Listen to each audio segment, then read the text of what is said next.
A very good morning, students. Today, let me start with a new chapter in genetics, what is known as sex linked inheritance. You know what is inheritance is? Inheritance is a process of transmission of characters from parents to offsprings. And this inheritance mechanism, which is through the sex chromosomes, is called sex linked inheritance. Let us go through concept what is called as sex chromosomes. In all sexually reproducing animals, there are two types of chromosomes are present. One is autosomes, which are also called somatic chromosomes, or also known as vegetative chromosomes. And the second type will be sex chromosomes, which determine the sex of the person or the individual, and hence these are called sex chromosomes. And in both humans and fruit flies and in all other, majority of the animals, including this Drosophila melanogaster, the females have two X chromosomes, while males have X and Y chromosomes. So male is said to be heterogametic, that is producing two types of gametes, having one gamete with X chromosome and another gamete with Y chromosome. Whereas the females, as they are said to be homogametic, they produce only one kind of gametes, having only the X chromosome in every gamete. Males produce two kinds of gametes with respect to sex chromosomes, that is X or Y, and they are called heterogametic sex. And the females produce gametes with only one kind of sex chromosome in them, that is X chromosome, and are called the homogametic sex. And in some species, the situation is reversed with heterogametic females and homogametic males. And there will be the random fusion of gametes producing F1, that is half of them are female with XX and half of them are male with XY configuration. Coming to sex linkage. The gene for the trait is located on either X or Y chromosome, but mostly they are present on the X chromosome only. T.H. Morgan, a very famous geneticist in the year 1910, found a mutant white-eyed male fly, that is Drosophila melanogaster, and used it in a series of experiments that showed a gene for eye color is located on the X chromosome. First, he crossed the white-eyed male with a wild type, that is red-eyed female, and all F1 flies had red eyes only. Therefore, the white-eyed trait is said to be recessive. And when the F1 were interbred, they produced the F2 with 3,470 red-eyed flies and 782 white-eyed flies. And the recessive number is too small to fit Mendelian ratios.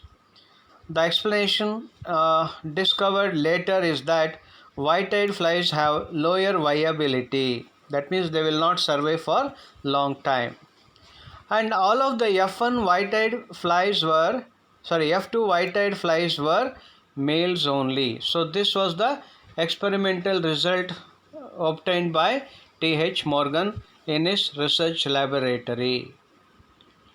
Coming to X-linked inheritance of white eyes in Drosophila, as I said earlier, he took a red-eyed female and crossed it with a white-eyed male, and in the F1 generation, he could get all red-eyed individuals only and no white-eyed individuals. And when F1 were self-crossed or interbred, they produce the progeny in the F2 generation, like all the females are carriers and all the males are out of the males 50% of them are white-eyed and 50% of them are red-eyed, that is white eye colored. So this is the inheritance pattern of that eye color in case of Drosophila melanogaster. Coming to sex linkage, the Morgan's hypothesis was that this eye color gene is located on the X chromosome, and if so, males are hemizygous because the males have only one sex chromosome in them, that is X chromosome, because the Y is said to be inert. And as it is not carrying any genes on it, generally it is said to be inert, and it is only the X chromosome of the male which carries such genes responsible for the expression of some characters. And because there is no homologous gene on the Y chromosome, the male is said to be hemizygous. And the original mutant male's genotype was W bar Y, that is hemizygous with the recessive alleles. And the females may be homozygous or heterozygous. And the wild type female in the original cross was WW, that is homozygous for red eyes. And the F1 flies were WW females and WY males, wherein females are all heterozygous and males are hemizygous dominant individuals. And the F2 data complete a crisscross inheritance pattern with transmission from the mutant fly through his daughter, who is said to be heterozygous or carrier, to his grandson. And the F2 are as follows, that is all females were red-eyed individuals, and of the males produced, 50% of them are wild type, that is red-eyed males, and 50% of them were white-eyed males. So this is the inheritance pattern of this trait or the character, what is called as eye color in case of Drosophila melanogaster, the common name fruit flies. Morgan's hypothesis was confirmed by an experiment reciprocal to the original cross. You know what is reciprocal cross is? Changing the sex of the parents and getting the different kind of results, which we have already discussed in the earlier part. So such type of crossing was done later by Morgan. So what he did was, a white-eyed female was crossed with a wild type male having red eye color, and the results of the reciprocal cross are as follows. All F1 females had red eyes and all F1 males had white eyes. And these F1 results are different from those in the original cross, where all the F1 had red eyes, where the F1 from the reciprocal cross interbred, the F2 were as follows, that is, one red-eyed female, one white-eyed female, and one red-eyed male and one white-eyed male. So this type of progeny he could get in such a reciprocal cross with reference to the eye color inheritance in Drosophila. So this is what the details of that reciprocal cross, which I already explained, and this is for your additional information. So what he did was, a homozygous white-eyed female was crossed with a red-eyed wild-type male individuals. So this is again details showing that results of that reciprocal cross. Coming to sex-linked inheritance in man. The genes on the autosomes express somatic characters, while the genes on the allosomes express sexual characteristics. And there are two types of allosomes like X and Y, and in females they are XX type and in males XY type. And certain genes responsible for somatic characters are also located on sex chromosomes, and such genes are called sex-linked genes, and these sex-linked genes inherit from one generation to another, and this process is called sex-linked inheritance. And this inheritance was first discovered by T.H. Morgan, which we have already discussed in the previous slides, in case of Drosophila with reference to eye color. Let us go through some salient features of sex-linked inheritance. Number 1, the sex-linked inheritance is crisscross inheritance. It is called crisscross, the reason which we have already understood in the previous cross with reference to Drosophila melanogaster, where that eye color, that is white eye color, it was there in the parent but not seen in the offspring, that is F1, but all of a sudden appeared in the F2 generation, and hence this type of inheritance mechanism is called crisscross inheritance. And it is a defective gene on the X chromosome of the mother which is transmitted to son, and such defective genes on the X chromosome of the father are transmitted to the daughter. And second is, according to crisscross inheritance, when male passes sex-linked traits to grandson through his daughter, it is also called diagenic inheritance, as it is through two different sexes. That is, from the father it is transmitted to F1 daughters, and from F1 daughters to F2 sons. Hence it is said to be diagenic type of inheritance.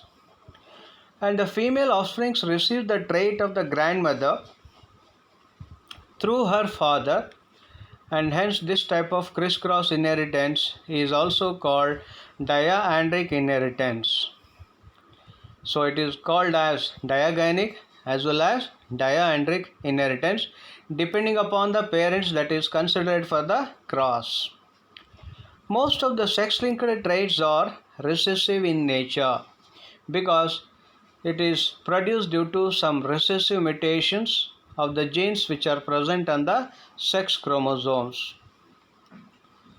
The female expresses most of the sex-linked traits only if the same are present in homozygous state, and in heterozygous condition it does not affect the females. Instead, they become carriers. Males are hemizygous, that is, they have only one X chromosome, and Y chromosome is geneless or without genes, and therefore even single recessive allele expresses its effect in males. In that sense, the Y chromosome is said to be inert chromosome. And many sex-linked inheritance are lethal in males than in females. That is, it is affecting mostly the males but not the females, because the female ought to be homozygous for that gene which should be present on both of her X chromosomes, but to express that effect in males, that single X chromosome is enough, which is carrying that recessive mutant defective allele. And females suffer from sex-linked disorder only when their father is sufferer and their mother is a carrier. X-linked inheritance is always represented by an alphabet attached to X chromosome. Example 1, that is color blindness. Students, you must have heard about this color blindness, and it is a characteristic feature of this disease is that the person fails to discriminate or recognize two different colors, especially the red-green colors in the visible light spectrum, and it is due to a recessive gene located on the X chromosome, and it is of two types. That is, the color blindness is basically of two types, that is monochromatism and dichromatism. Monochromatism is a situation or a condition wherein the person is totally colorblind even in bright light spectrum, whereas in dichromatism the person is partially colorblind where they fail to differentiate between some colors only. Hence the situation is called dichromatism. Di refers to two and chroma refers to color, so the person is not able to distinguish between two different colors. And this dichromatism is of the following types. The first one being protanopia, wherein the person is unable to recognize red and green colors, and deuteranopia, the second type, wherein the person is unable to recognize red and blue colors, and it is above called as daltonism. It is also called as daltonism. Then third one, tritanopia, wherein the person is unable to distinguish between green and blue colors. So these are all the some informations pertaining to color blindness character in humans. So this is a chart wherein you can see this is called the popularly as the Ishihara chart, because it was first prepared by a scientist by name Ishihara, wherein a person who is said to be colorblind may not be able to distinguish the actual component present inside this particular dotted structure. So in this one, can you make out, students, what is written in the center? It is the numerical 2, that is 2 is there inside the center. So it is the number is mentioned, or it is given in the green color, and the outer side is given in the red color. So if you are not able to distinguish this, you are said to be having red green color blindness. Okay, so this is a situation in case of a person who is not said to be color blind. And this is what deuteranopia, wherein here the letter again, the alphabet, not alphabet, the numerical 2 is mentioned over in the center of this dotted structure, and here also the 2 is written over there, and as well as here. So these are the simple testing procedures to study or to assess whether the person is having what type of color blindness. And the result from a defective person in one of the 3 genes found on the X chromosome is said to be mentioned over here in the bottom part of this slide. So can you make out what is written in this center of this dotted structure? It is 56, and here it is 8. So this is with reference to the results of a chart, what is called as Ishihara chart. And you should also remember one important thing here, that normally we used to learn almost all aspects either from our mother or from a teacher, right? And if the teacher or the person who teaches about the color concept, if the person himself or herself is a color blind, then the child who learns that concept of color vision will not learn the actual concept, because the person who teaches them, he or she himself is a color blind. Then it is not possible for the child to learn about the color vision pattern. That also you should consider here. Now let us go through the inheritance pattern of color blindness in man. A normal person contains either XC, XE or XC gene, that is with reference to this colorblind character, while the colorblind man contains XC genes.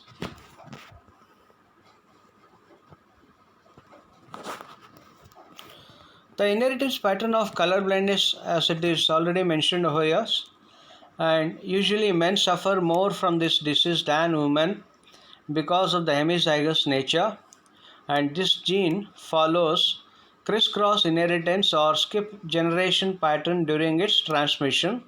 For example, a cross between a woman with normal color vision and a colorblind man, the parents are as follows: woman with normal color vision and man with colorblind condition. So the genotype is mentioned as follows, that is X to the power of capital C and X to the power of capital C, that is both dominant alleles in case of woman, because she is a woman having normal color vision.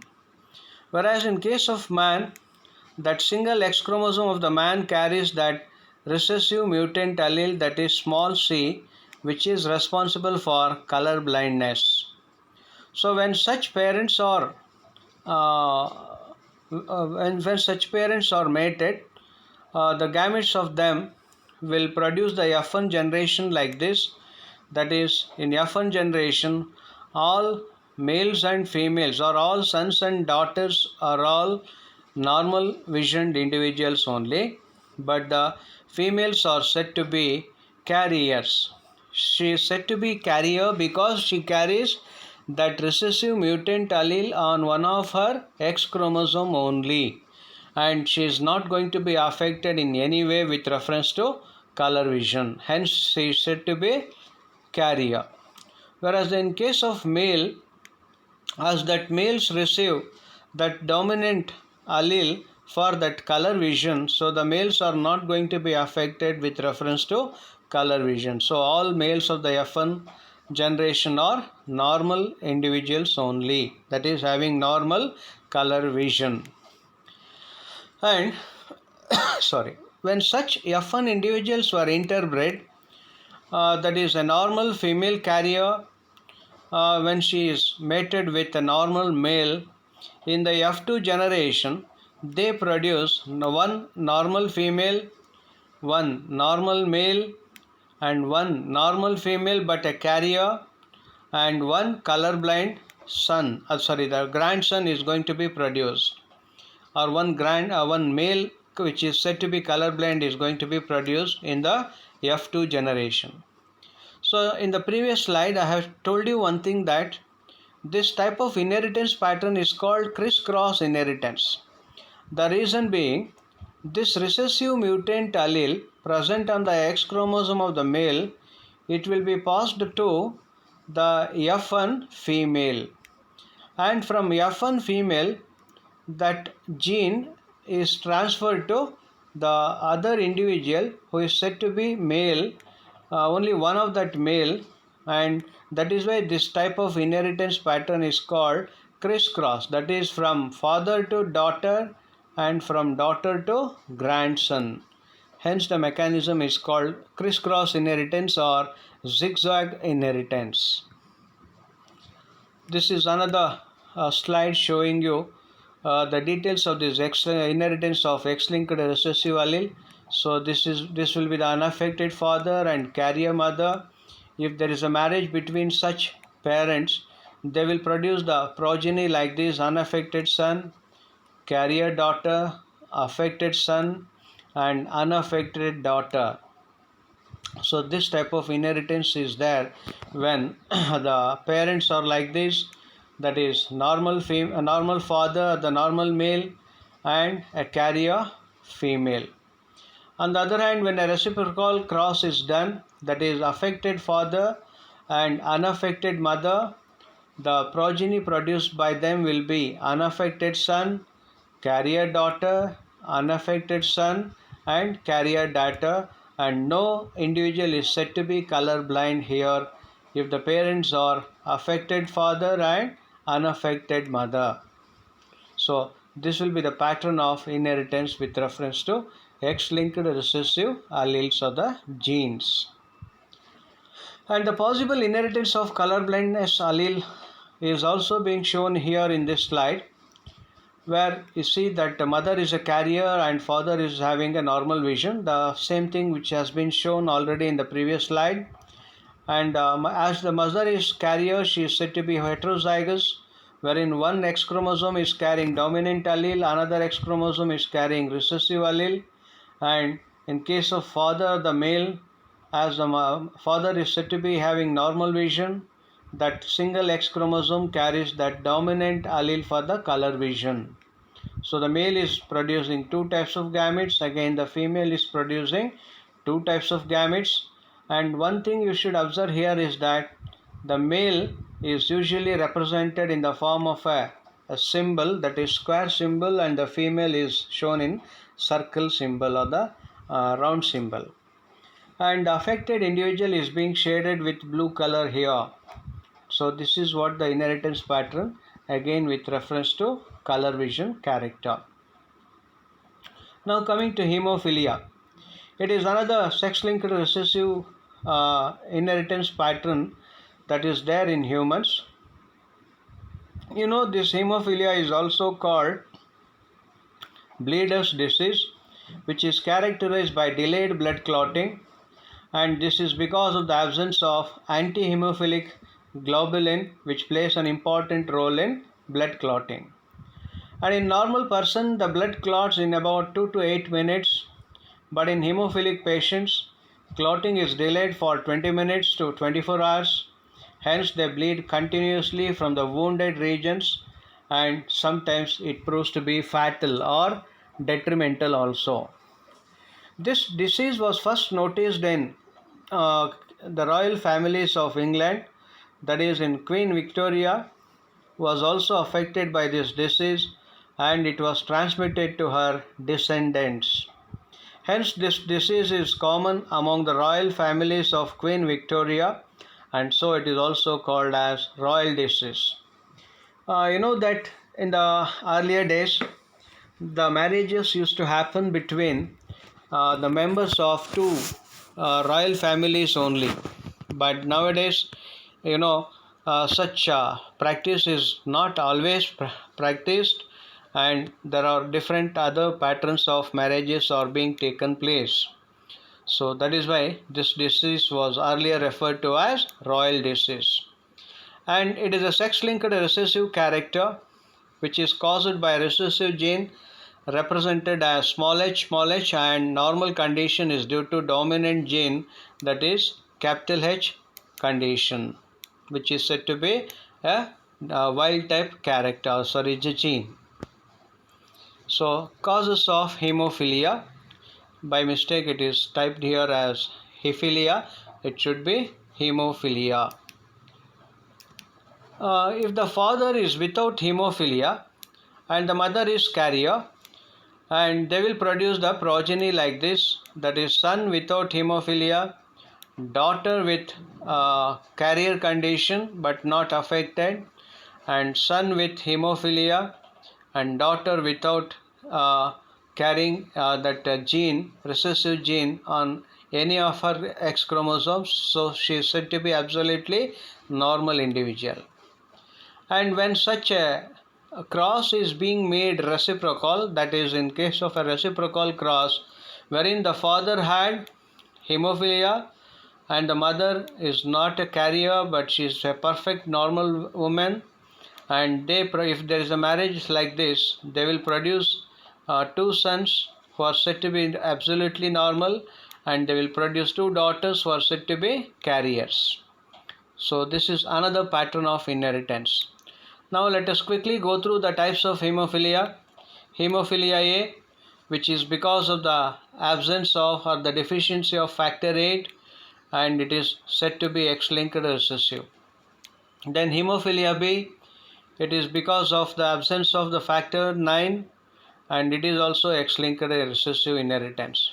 Then hemophilia C, which is due to absence of factor 11, and it is an autosomal recessive character because this gene is found to be present on the autosome. And the next one is parahemophilia, which is due to the absence or the deficiency of factor 5, and it is a autosomal recessive character.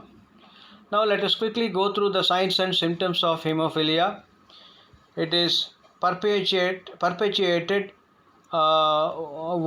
continuous oozing after injuries, and the person will have repeated bleedings after the first bleeding, and it is easy or spontaneous bruising will be there, and prolonged bleeding will be there. Because of this uncontrolled bleeding process, the person may develop some other such consequences also, and if it is not going to be stopped, the person will die also. And you see here in this slide, the person will have severe cramps or the pains in the jointed regions of the body, and that is because again of the situation called hemophilia. So this is how the manifestation of that symptom, which is being shown here in the photograph. Now let us go through the other types of patterns of marriages here. When a carrier mother marries an unaffected father, they will produce the progeny like this, that is unaffected daughter, carrier daughter, unaffected son, and hemophilic son. So this will be the pattern of inheritance when the mother is carrier and the father is unaffected. On the other hand, when the mother is unaffected and the father is said to be hemophilic, they will produce a progeny like this, that is carrier daughters and unaffected sons. So no child is going to be affected here in this type of marriage. Suppose if the father is said to be the father is said to be hemophilic and the mother is said to be carrier, they will produce the progeny in the F1 generation like this, like one carrier daughter and one hemophilic daughter, and one affected son and one hemophilic son. And when the parents are like this, mother with hemophilia and father with hemophilia, and all the children or the progeny produced by them are said to be hemophilic. So this is how the inheritance pattern is seen. And the other possibility of the marriage is that when the mother is said to be hemophilic and the father is said to be normal, they will produce the progenies like this: a carrier daughter and another carrier daughter is going to be produced, and out of the sons produced, all of them are said to be hemophilic. Now let's go through the management of this disease. Hemophilia is not curable because it's a genetic disorder, but treatment can prevent crippling deformities and prolong life expectancy. And the correct treatment quickly stops bleeding by increasing plasma levels of the deficient clotting factor, and this helps to prevent disabling deformities due to repeated bleeding into muscles and joints. So this is what is going to be observed with reference to hemophilia. Now quickly let us go through the Y-linked inheritance. As the name itself suggests, it is the inheritance pattern through Y chromosome. So obviously it is seen only in males. And the sex-linked genes, usually they are located on X chromosome, no, but there are some genes which are said to be present on Y chromosome too, and such genes are called Y-linked genes, and the inheritance pattern is called Y-linked inheritance.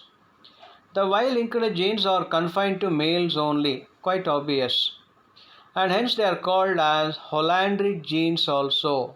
Hollandric means whole, and andro refers to male, where it is exclusively seen in case of males only.